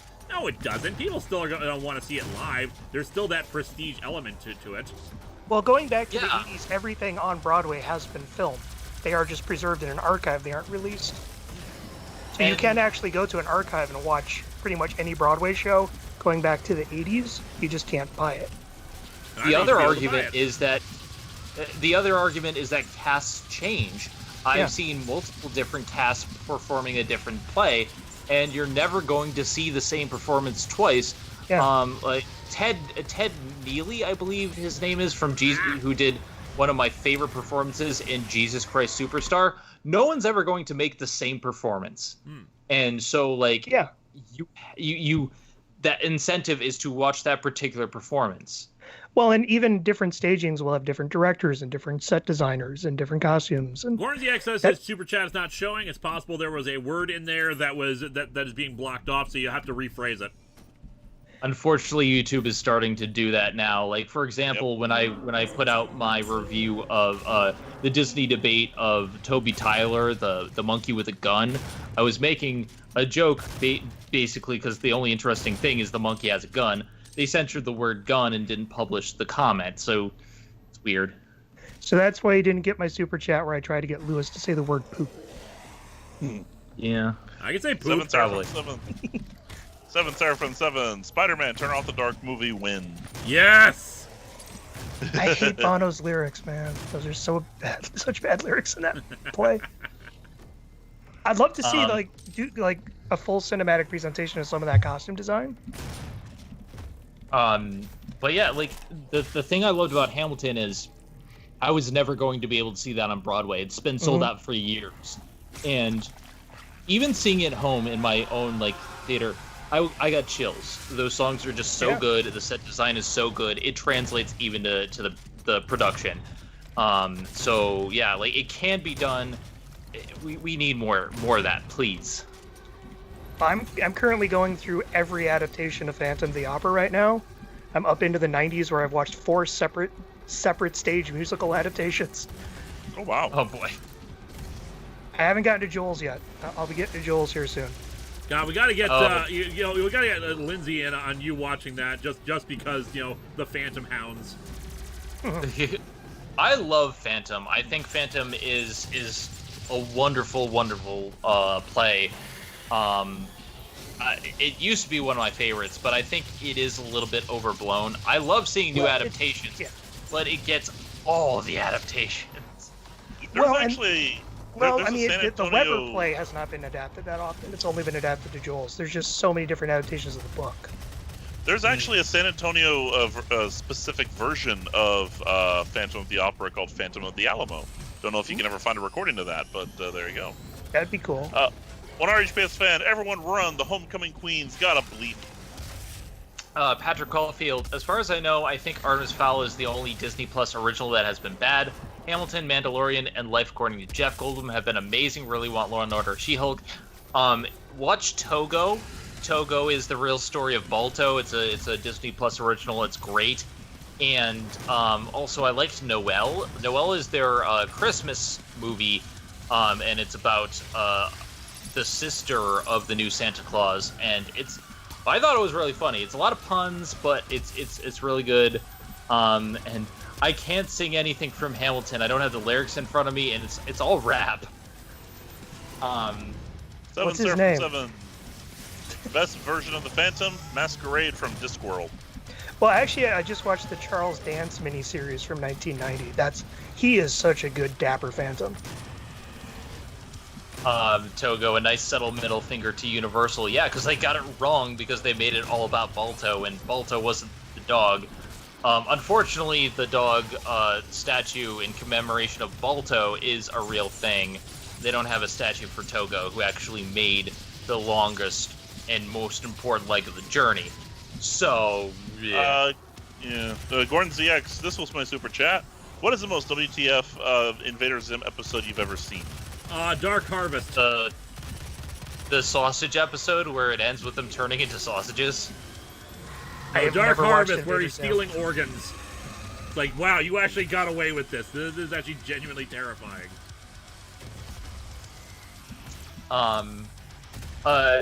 Santa does have a sister in this. In this version of like the take on Santa, it's a family business, and it gets handed down. You just have to have the twinkle, and it's like the next person in line of the family gets the power of the Santa Claus. It's a little bit like I think Arthur Christmas, but it's more leaning on the funny side, and I liked it. Big Jack Films. Hey Lewis, advice on moving to an apartment. Okay, few general things. Check everything when you're first looking. Like what would are cabinets attached properly? Is there anything left behind by previous tenants? How clean is everything? Look for bugs. Look and see if all the faucets work properly. When we were checking out, I was actually with Crimson and Company for an apartment they checked out, and while the showers, were still putting out hot water, none of the sinks were putting out hot water. Oh boy. Jacob Lerma, release Pokemon Live, you cowards. I don't know what that is referring to. No, we're gonna release it dead. I would release Pokemon Go. But yeah, there's a lot of good Disney Plus originals. I like the service. I like that there's a lot of stuff there. I wish there was more. Most of the stuff they won't let me hit Dr. Optimus Prime. Most of the stuff that I've reviewed on the Disney Debate podcast is on the service. For a while I was trying to create a list, but there's just too much. I love that they have the through the decades option. I've actually been going back and watching up from the beginning. I just last weekend I watched both Bambi and Dumbo, and I had to call my mom after. Aw. There's some really great stuff there. They have the animated shorts from the beginning. They have a lot of the old school like Disney stuff. They're missing a lot of the shorts though, unfortunately. They're missing a lot of the live action stuff too. They don't have Song of the South, but they also don't have like some of the more well-known live action films. But they do have we reviewed you know it as Flubber, but back in the day there was a movie called The Absent-Minded Professor, which we reviewed on the show, and they have all of the Absent-Minded Professor movies on the surface. Still holds up as well as it can because the blue screen is a little bit off, but so yeah, go check out some of that stuff. I love their 60s live action stuff, like That Darn Cat and Cat from Outer Space. The live action stuff is just a lot of fun. Some of it's weird, like Toby Tyler. There's some weird ones. Weird, goofy, fun. Gornzy says for some reason YouTube wouldn't let me say Invader. That's weird. Well, it's probably one of the banned words now. Mm-hmm. Because probably it's been used for another reason that's in bad faith. And I'll leave it at that. No, they're blocking Zim.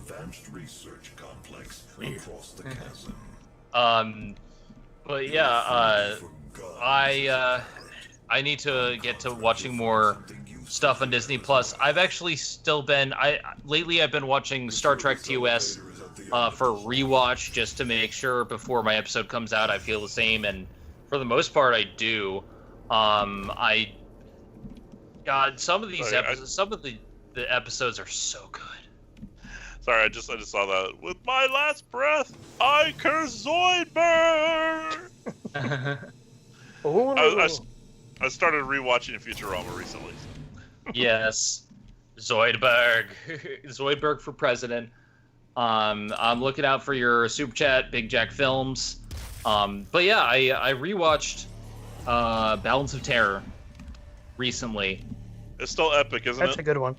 It is a perfect episode from start to finish. Some of the episodes, I feel like a lot of, I absolutely adore Squire Trelane in his episode, but I feel like a lot of it is the reaction. If you know what's going to happen, it loses a little bit of its impact.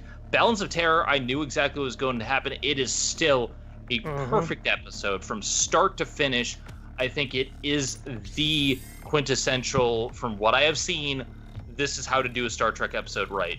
Well, and that kind of gets into what we were talking about with Titanic, is if you know what's going to happen, but it's still able to grip you because you have this dread of what you know is going to happen, then you know it's being done well.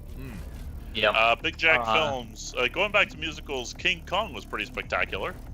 I think I've heard about that too, yeah. It was a musical? Yep. Yeah. And, I remember it being pretty 84, elaborate too. They did a lot of good stuff with actually making I say animatronic. It's more like a very large puppet. Is how they did King Kong himself. Tim and Tabby 84. My weekly funding for my favorite comic reviewer and team. Hope you all are still doing well. We are. We are. Thank you so much. Mostly we're talking about musicals and stuff right now. Or rather, they're talking about it while I kill things. Yep. Devil Doom in the the Dark musical. is still my fave. Doom the musical would be wonderful. Devil in the Dark is the pizza rug monster. I think it's a good episode, but It is! the rug monster. It's a pizza rug monster. Damn it, Jim, I'm a doctor, not a bricklayer. You're Hey, a Lewis. healer. He needs help. Hey, Lewis, Yo. a song called BFG. I did have This is a my question. beep, beep. It's just like a thrash metal song where he's just screaming, "My big fucking gun," as he's like blowing everything away. I see it very much in the same vein as Evil Dead the musical, which I still need to watch. Ooh. I did have a question related to your comment, Solipsistic God. He asked if I think Squire Trelane is a Q, and watching that back, and especially Arena with the Metrons, like, I looked up information, these people aren't really mentioned again, and I'm kind of wondering if the Q was using Squire Trelane's species again, or if the Metrons were... Oh, okay. Yeah, that's one of those ones where after Peter David did the book tying them together, they just kind of ran with that. Okay. It makes sense considering how similar the characters are in the end. Yeah, because the tie-in, the EU of Star Trek, occasionally they would just be like, yeah, that's what happened. Jacob Lerma, I'm still waiting for the Aladdin TV show on Disney+. Oh yeah, those 90s animated shows were good. Yeah. Yeah, like, we got some TV series, but we don't get enough. But yeah, like, what I would like from future Star Trek, and I haven't seen anything past TOS, so correct me if I'm wrong, but I would like to see follow-up to the Metrons. I would like to see follow-up to the species from Q. Maybe follow-up to some of the stuff in the episode with the gods, and the gods that Chekhov told off. Like, I want follow-up on some of these episodes. You know what I want for Star Trek? A show that kids can watch again. Yeah. Because old school Star Trek, it's goofy, but everyone can watch it. Yeah, like parents and kids would watch it together and then talk about it afterwards, and I want that again. Because, I mean, Disco and Picard, I mean, it's been like Dark Trek all this time, and it's like, why? I'm an adult! And then Below the Deck's going like full Deadpool. The Nickelodeon show might be good, yo. I still prefer a Crew, but like, yeah. Well, where's our, like, you know, tween Starfleet Academy show? Here's what I don't where's our Star Trek that's actually Star Trek? And, and literally, you could let a Starfleet Academy show have its run, and then when you then graduate up to another Starfleet ship, you can then carry some of that cast over now that they're all grown up and on a Starfleet ship. The funny thing is, a lot of these shows, a lot of these kind of explorations of non-Starfleet stuff would actually be more than welcome back in the day when Star Trek was in its heyday. But it's kind of unwelcome nowadays because we haven't had proper Star Trek for so many years, and they don't want to do traditional Star Trek. They seem to feel restricted by it, except we need that traditional Star Trek style of thing to contrast with it. I mean, and that's where I know, Lewis, you haven't watched it yet, but the Orville, what I like about it is it has that spirit of hope and exploration, and let's go out and discover and learn about stuff. And it's like, let's just go back to the old missions, you know? Having not seen... Oh, go on. Patrick Caulfield, I'm seriously hoping the planned She-Hulk show will be a court drama and use her intelligence with law to great effect and have her face off against Matt Murdock in court. Ooh. Big Jack Films, my friend wants to adapt Ridley Scott's Legend into a musical. Ooh, right, that'd be cool. Would you go with Jerry Goldsmith's score or Tangerine Dream? Having not seen anything past TOS, and I know I get asked this a lot because people now, since I keep mentioning Star Trek, they're like, what are your opinions on Lower Decks and Picard? I'm like, I'm not there yet. But what I would like is something akin to old school TOS, as maybe like a period piece. Go back to the 60s, but, you know, do it with a modern take on things. In theory, that's what Discovery is supposed to be, but instead it just comes across as this does not match the TOS aesthetic or anything like it. That's literally what the Orville is. It's let's go back to the old one with kind of a modern sensibility. And I know some people kind of get thrown because they expect the humor.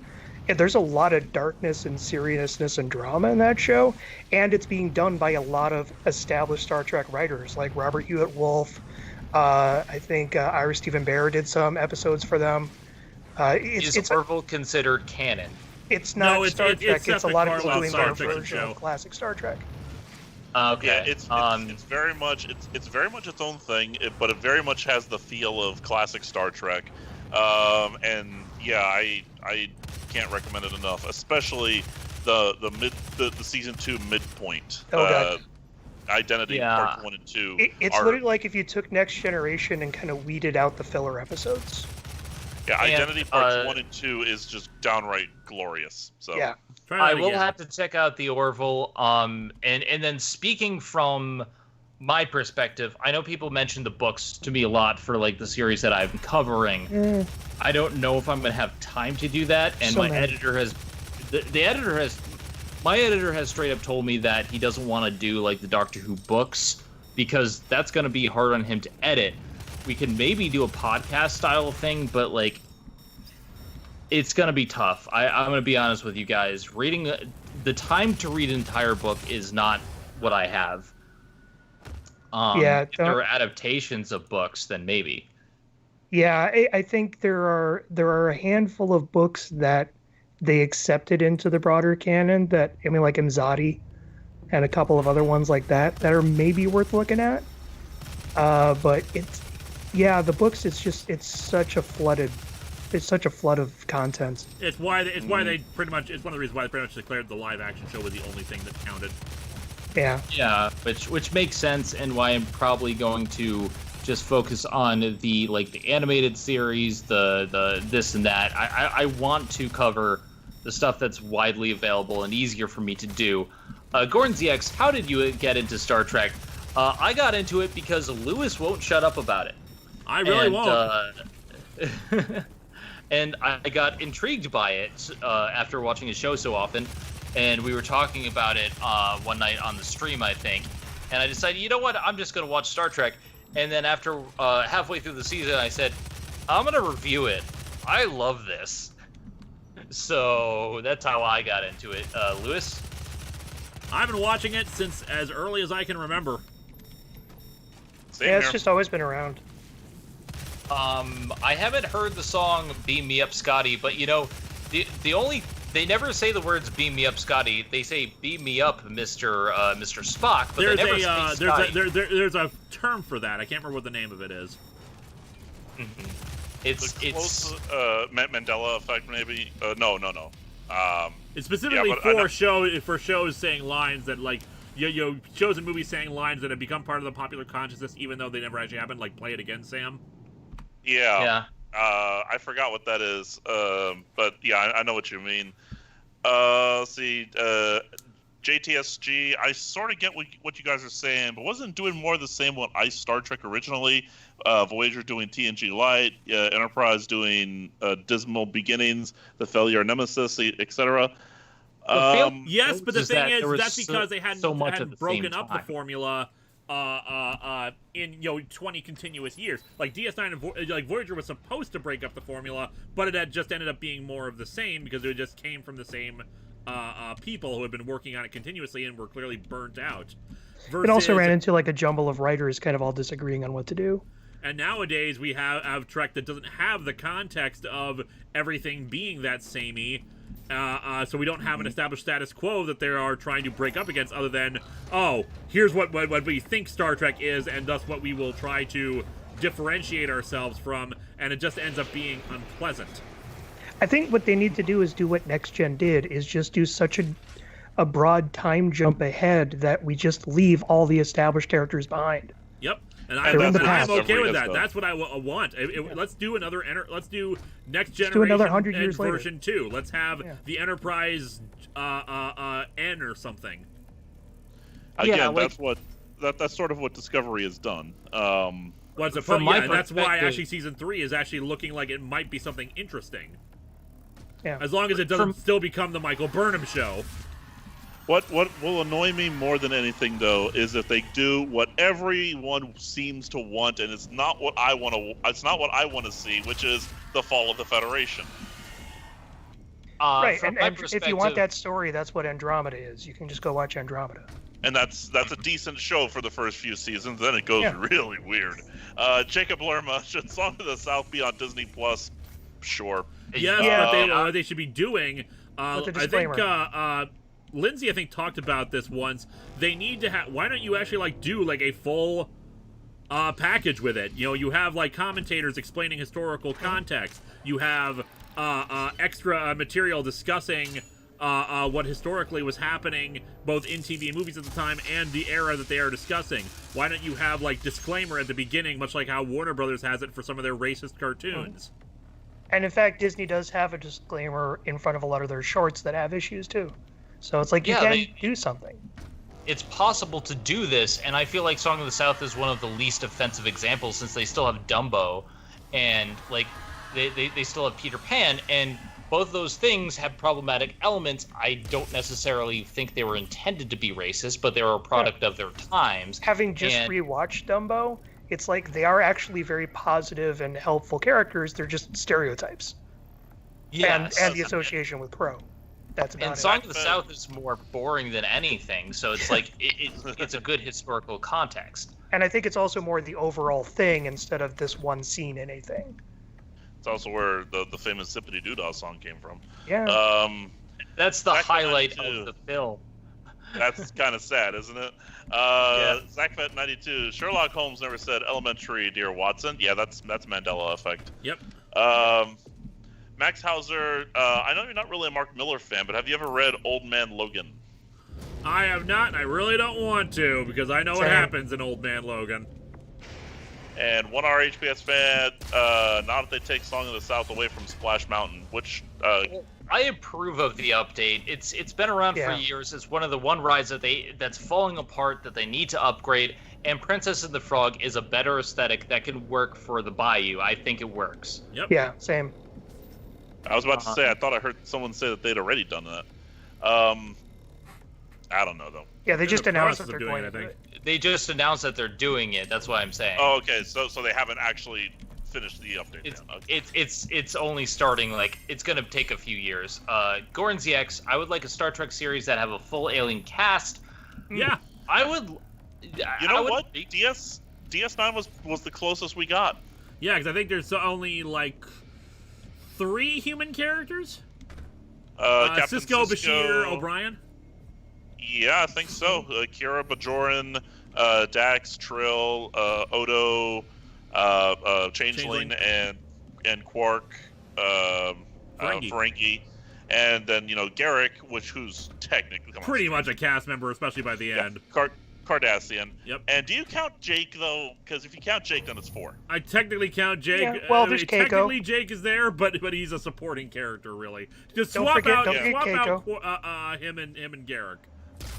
Yeah, Keiko was also school. on the.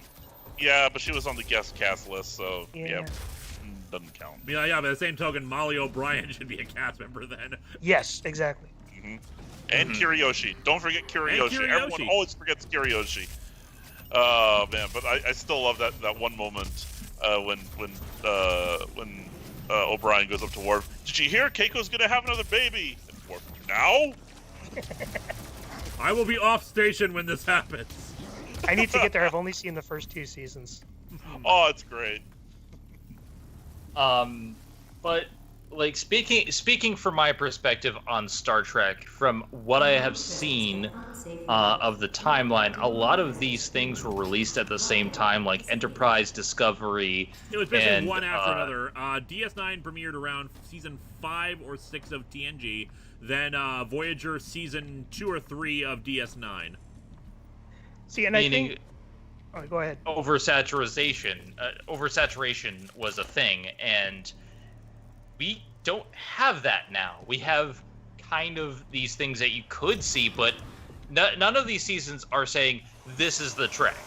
Like, they're saying this is a spin-off, but like we need our definitive Trek season, and I think a return to form would work. They were trying to do. They were kind of trying to do that with Discovery, but Discovery is just such a mess in its own way. Yeah, my issues with Enterprise and Discovery is that they try to be a newer, modern aesthetic while also doing the prequel thing, and they kind of back themselves into a bunch of corners that way. I didn't care with Enterprise. I really didn't. I mean, because Enterprise was so far behind Kirk's show, or it was so far behind TOS that it could have evolved into anything. Plus, we could see the evolution, going. So with the aesthetic between Enterprise and TOS, I didn't care. I didn't mind it one bit. Where I do mind it is the aesthetic difference between Disco and TOS. because Yeah. that's 10 years. How Yeah. do you go from holographic screens to squares in 10 years? And that's where I Oh think no! if they Don't you made it a know that sequel show instead it's of just prequel show. the view screen's just screwed up like that. No, that's just dumb. Speaking, especially because I've seen the Cage. I've seen what Trek Tech goes from in 13 years. Boom. And get this, Disco is actually set just after the Cage. No. Yeah.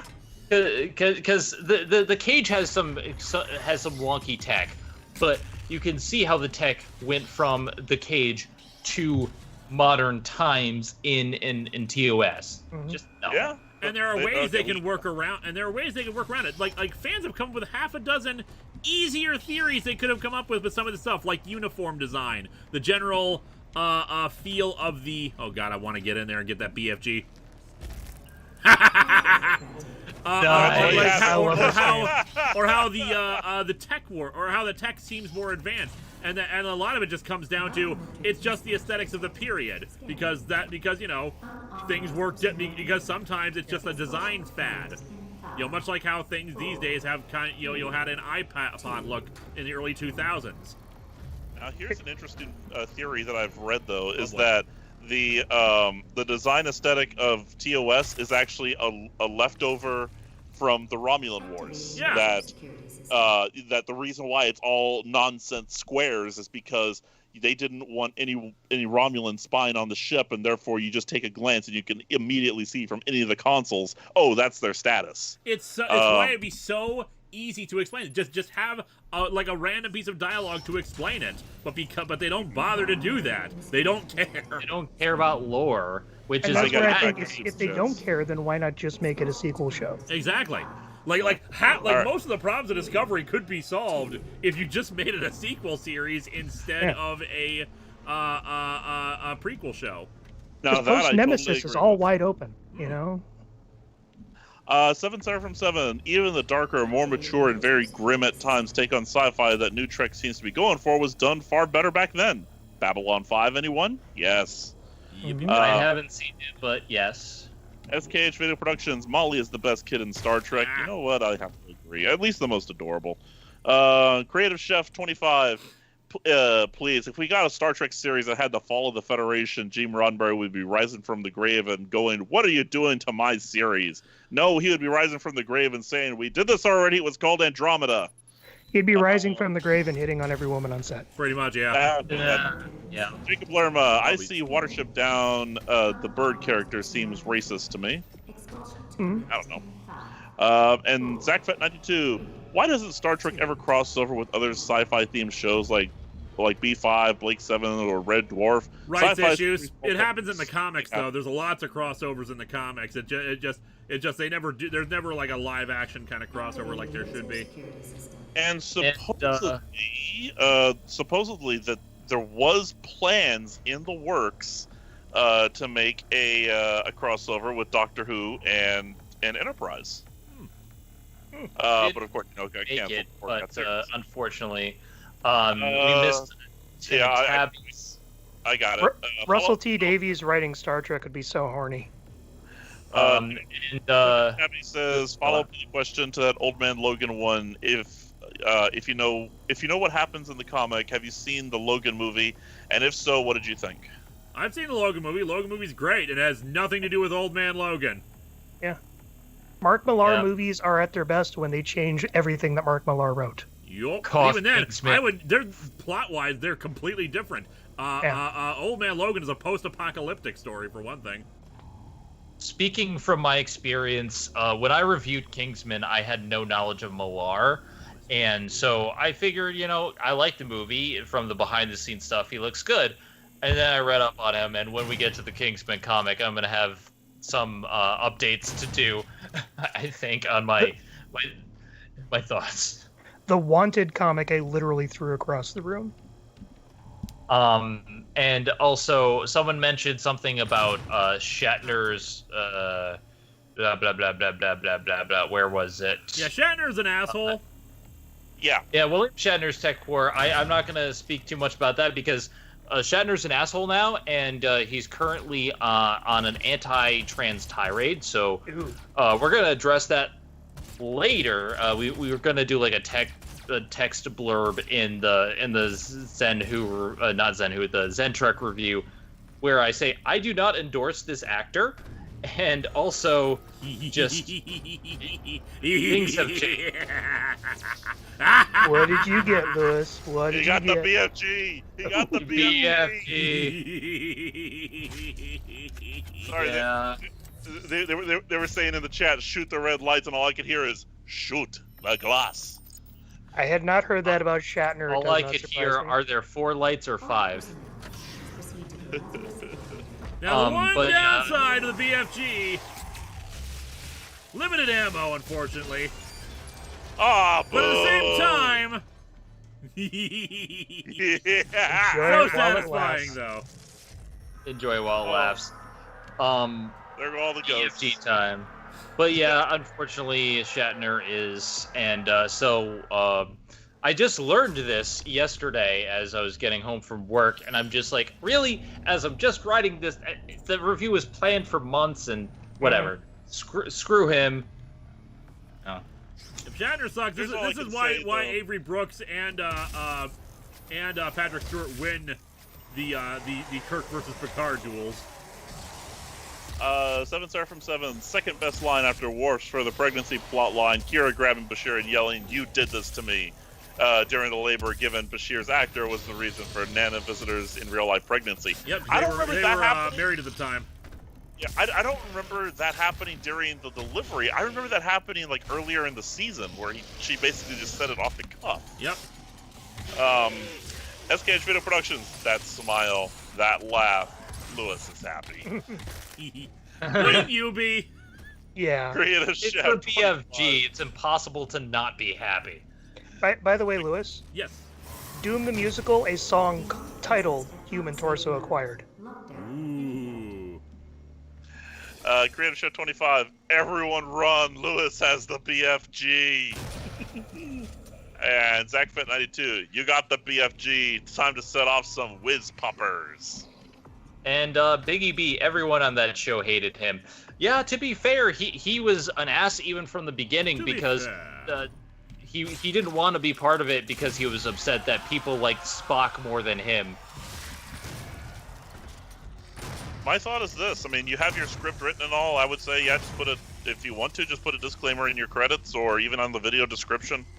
Honestly, When we discuss him as an actor, we're gonna put a thing, and then I'm gonna probably do a full-on like scripted thing in season 2, whenever that is. And then also, at least we still have Chris Pine. Yeah. although I But thought I read recently that that's on hold indefinitely. No, but I mean, at least we have someone that we can still praise Kirk without praising Shatner. True. that's true. I'm just like, I'm just gonna have to say, like, I'm reviewing this as a product. Yeah. I'm not endorsing the actor, and then we're gonna get into it. It's unfortunate. We had also agreed because of the J.K. Rowling thing to push back any Harry Potter related stuff, which thankfully wasn't on the schedule. But it's just like these things just keep happening, and I Yep. don't think it. One RHPS fan. There are 4 lights. And We are in 7, an area. We are in an era where all band-aids are being ripped off. Yep. Yeah. At least Leonard Nimoy was a good guy. Yeah. Yep. Nimoy was fantastic. 7 Seraphim 7. Burn them all to the cleansing fire, the holiest of weapons. Hey, it's nice to know my voice isn't shot after that thing that Zen made me do. Which you'll find out later, by the way. Movie Monster 457. Have you heard of 772 Pages We'll Never Get Back? It's a podcast from the people behind Riff Tracks where they riff on bad Yeah. books. I listened to a bit of it. It was just, I didn't like that there was an actual lack of discussion. It was just riffing. It was just pure joking about everything. I'd rather have an actual discussion about the book. Zero Armor says the worst thing I've seen on Disney Plus, Star Wars Resistance. It's just bad. I've seen like one of the shorts, which involves the Ghost, simply because I wanted to see what I wanted to see Han Solo and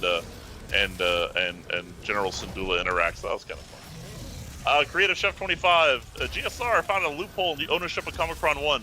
If the government owns/manages the financials of said ship, by being president, wouldn't you technically own it? Sir Straw Hat, I think I just found my new Secretary of the Treasury.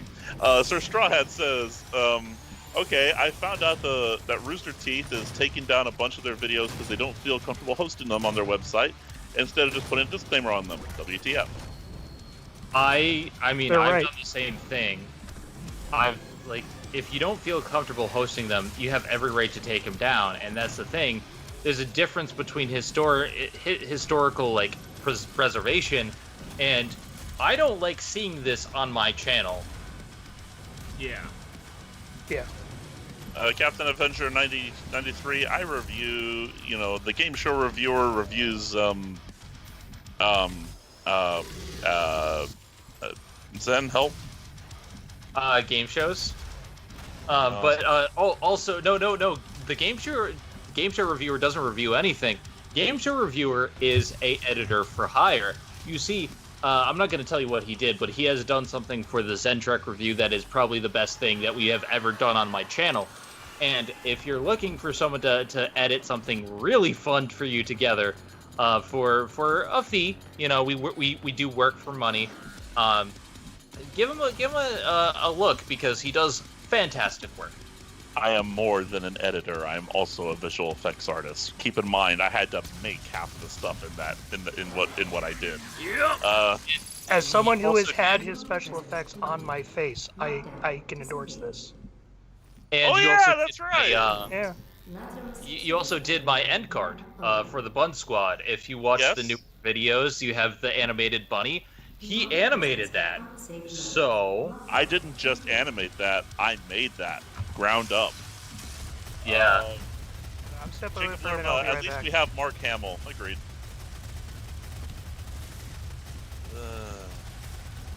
I'm sorry, Noel, I cut you off. What was that?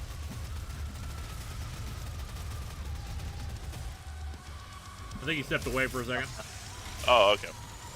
Jacob, you already got that. Never mind. Yep. But yeah, I've been hyping this up a lot, and I'm gonna keep hyping it. Zen Trek is probably one of the best things we ever done. It's not a storyline episode technically, because we don't have any storyline sequences in it, but there's two things that are related to the storyline that will be explained later.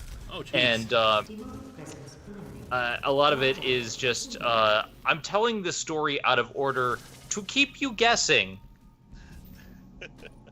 Death Scene says, GSR, special effects so good you put it on your face. Yeah. And Underwolf says, Game Show Reviewer reviews desks. He meant Linkara and a crossover for desk lamps. Lewis, I think we just got our next April 1st idea. There you go. On that note, we have finished 2 levels in Doom, and therefore we are going to call it quits for the night. Gordon CX, what did Rooster Teeth do? I don't know. I don't know. I don't really follow I them don't except know. for Red versus Blue. Creative Chef 25, GSR, I'll be Secretary of Treasury only if I have double Secretary status to Secretary of State. Plus, I can cook up anything to make negotiations much, much easier. 7 Seraphim 7, woo! Very eager for Zen Trek. Lewis is As already you my should Secretary of State, I believe, or I believe Chief so, of yeah. Staff. I forgot. Who are you again? What position did I promise you? Secretary of Doom, I don't know. Yeah, okay. But yeah, very excited. We're hopefully getting Zen Trek up on Monday, pending. It all depends on when he gets it out. But also, I work till like 1 a.m., so I may not have it up till Tuesday, depending on when I get home. Yeah. And whatnot. But either way, check it out, please. In any case, thank you guys once again for a lovely game of Doom. Got a lot of good conversations today. Had a lot of demons killed. Hopefully that makes up for not streaming yesterday. But we will be back, of course, next Saturday for more Doom. And just having a lot of fun. The Ninjutsu review may not come out tomorrow, but it will come out. But I think it will be out at least by Tuesday. Because I just got to film it, so I'll be doing that, once we're done here. I got, Film and edit. it'll be a nice regular length episode like Animax. God, I miss doing those. after so many months of multi-parters. Next week we got Green Goblin. I want to say it's the Ben Urich series, basically the good guy Green Goblin. At least a few issues of that. So look forward to that when we get to it. They won't be in until Tuesday. In the meantime, thank you all. Thank you, Game Show Review. Oh, thank you, Game Show Reviewer. Thank you, Zen. Thank you, Noel. Thank you, Crimson. Thank you for having us. It has been a fun night. Thank you, thank you for everything. Mm-hmm. All right, so you all have yourselves a lovely evening, and we will see you when we see you. Also, just because I just remembered, enter the Long Box of the Damned 2020 bumper contest from now until September 15th. Submit a bumper. Maybe you'll get a chance to have your bumper show up at the end of a Long Box of the Damned episode. 1R HPS fan, good night, guys. Good night, 1R HPS fan. Good night, everybody. Be safe. Take care. Pet your cat. Wear a mask.